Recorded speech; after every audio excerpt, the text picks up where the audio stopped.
notre foi. Baptisés en Jésus, nous vivons de sa vie de ressuscité. Bonjour. Hier, le dimanche des Rameaux. Aujourd'hui, nous retrouvons lundi de la Semaine Sainte. Une Semaine Sainte pas comme les autres. Mais écoutons ce que la parole de Dieu veut nous dire aujourd'hui, principalement l'Évangile. Gloire et louange à toi, Seigneur Jésus. Salut ô Christ, notre Roi. Toi seul as pris en pitié nos égarements. Gloire et louange à toi, Seigneur Jésus. Le Seigneur soit avec vous. Évangile de Jésus-Christ selon Saint Jean. Gloire à toi, Seigneur, que je puisse comprendre ta parole, la dire aux autres et la vivre dans mon cœur. 6 jours avant la Pâque, Jésus vint à Béthanie, où habitait Lazare, qu'il avait réveillé d'entre les morts. On donna un repas en l'honneur de Jésus. Marthe faisait le service. Lazare était parmi les convives avec Jésus. Or, Marie avait pris une livre d'un parfum très pur et de grande valeur. Elle répandit le parfum sur les pieds de Jésus, qu'elle essuya avec ses cheveux. La maison fut remplie de l'odeur du parfum. Judas Iscariote, l'un de ses disciples, celui qui allait le livrer, dit alors, « Mais pourquoi n'as-tu pas vendu ce parfum pour 300 pièces d'argent, que l'on aurait donné à des pauvres? » Il parla ainsi, non par souci des pauvres, mais parce que c'était un voleur. Comme il tenait la bourse commune, il prenait ce que l'on y mettait. Jésus lui dit, « Laisse-la observer cet usage en vue du jour de mon ensevelissement. Des pauvres, vous en aurez toujours avec vous. Mais moi, vous ne m'aurez pas toujours. » Or, une grande foule de Juifs apprit que Jésus était là. Ils arrivèrent non seulement à cause de Jésus, mais aussi pour voir ce Lazare qu'il avait réveillé d'entre les morts. Les grands prêtres décidèrent alors de tuer aussi Lazare, parce que beaucoup de Juifs, à cause de lui, s'en allaient et croyaient en Jésus. Acclamons la parole de Dieu. Louange à toi, Seigneur Jésus.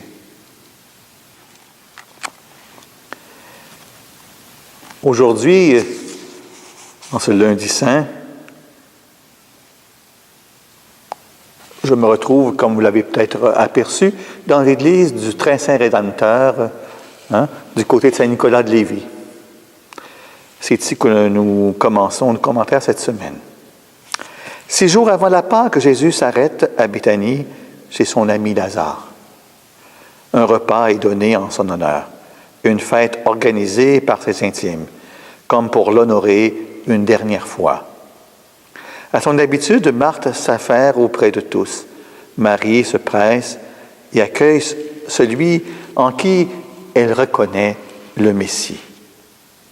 En effet, offrir une livre d'un parfum de grand prix est un geste de très grand respect et de haute considération.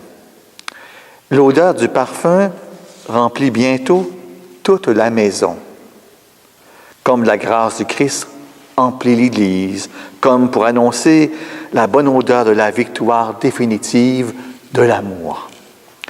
Jésus voit en effet dans ce geste un amour sans limite qui se livre, une conscience du mystère de son être qui se dévoile aux yeux de Marie. Pour Marie, sœur de Lazare, Jésus vaut plus que tout, plus que tous les biens du monde, c'est-à-dire plus que sa propre vie. Elle s'investit totalement dans cet amour. Elle est tout entière à son service, jusqu'à la pointe de ses cheveux. Jésus est touché par le geste. Il confirme alors que l'amour voit clair. En effet, le parfum offert était généralement répandu sur la tête, alors que l'onction des pieds était réservée aux morts. Prophétiquement, voici donc annoncée la mort de Jésus, que Jésus a choisi. Puisqu'il l'a choisi, puisqu'il en parle librement aujourd'hui. Jésus révèle ainsi que cette mort ne pourra pas le tenir.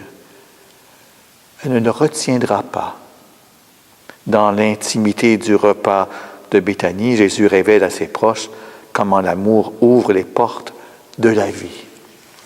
Judas, quant à lui, ne s'est arrêté ni sur ce détail, ni sur, comme l'atteste Saint Jean, sur les pauvres qui lui servent d'alibi.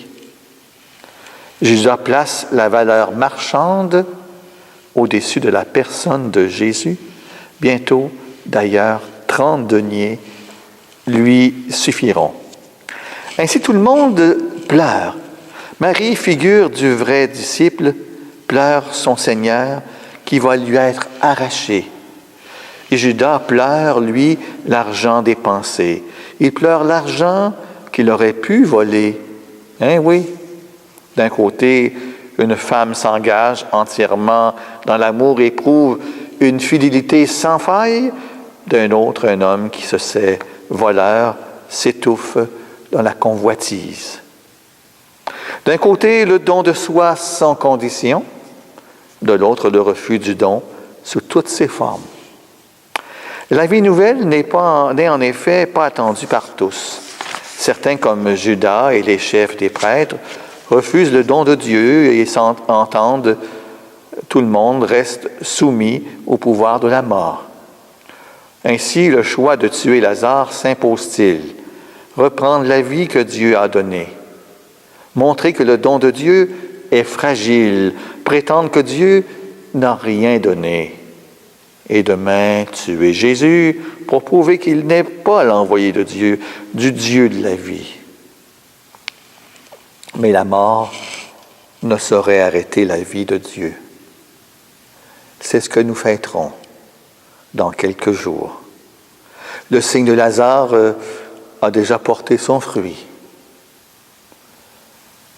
Nous sommes pas si funestes dans des projets des chefs, des prêtres à son égard qui se réaliseront. Oui, ils se réaliseront, mais pas de la manière que Jésus a compris. Il veut nous faire saisir aujourd'hui. Car Saint Jean reste centré sur Jésus. Quand on lit l'évangéliste Saint Jean, on est toujours surpris de voir son abandon total à Dieu. Mais par lui aussi, beaucoup sont déjà venus à la foi. D'autres se sont obstinés dans leur incroyance.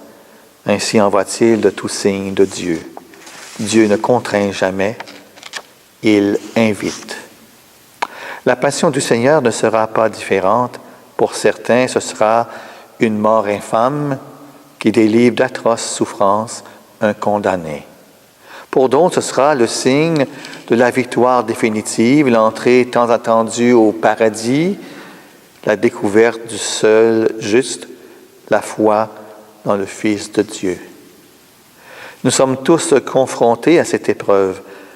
Dès cette semaine, préparons-nous donc, comme Jésus le permet à ses intimes, en nous rapprochant de la table du banquet qu'il réserve à ses amis. Et c'est cette table de la parole qui nous est donnée de vivre de manière plus intime cette semaine. Relisons ces récits.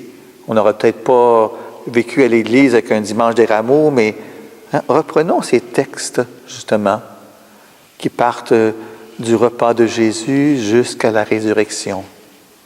Réfléchissons un peu sur ce qu'il se passe. Faisons-lui honneur à notre tour.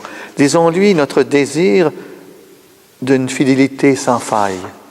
Ravivons notre amour pour lui, dont la bonne odeur se répand dans l'Église entière, malgré cette pandémie qui nous touche profondément, partout chez nous, et partout sur la terre.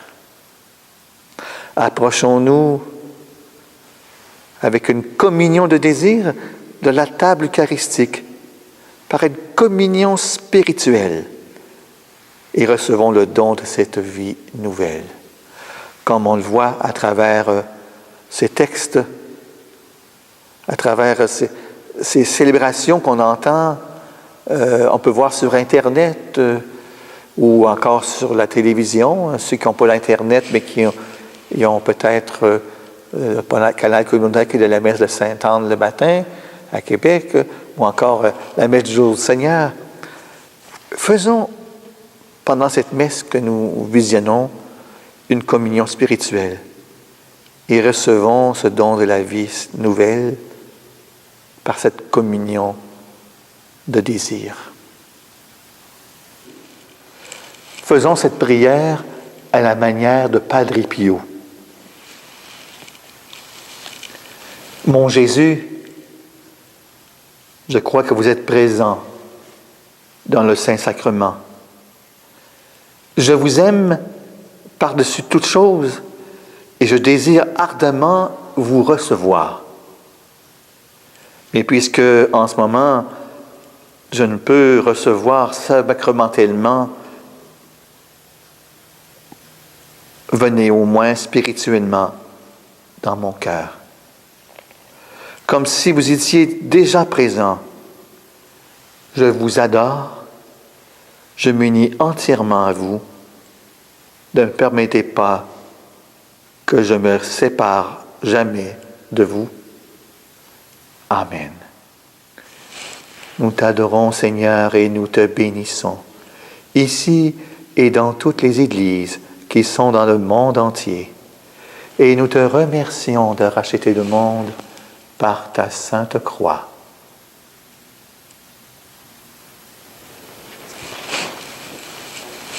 Chers amis, il est possible qu'il y ait un commentaire sur Internet. On verra ça pour demain. Bonne fin de journée. À la prochaine.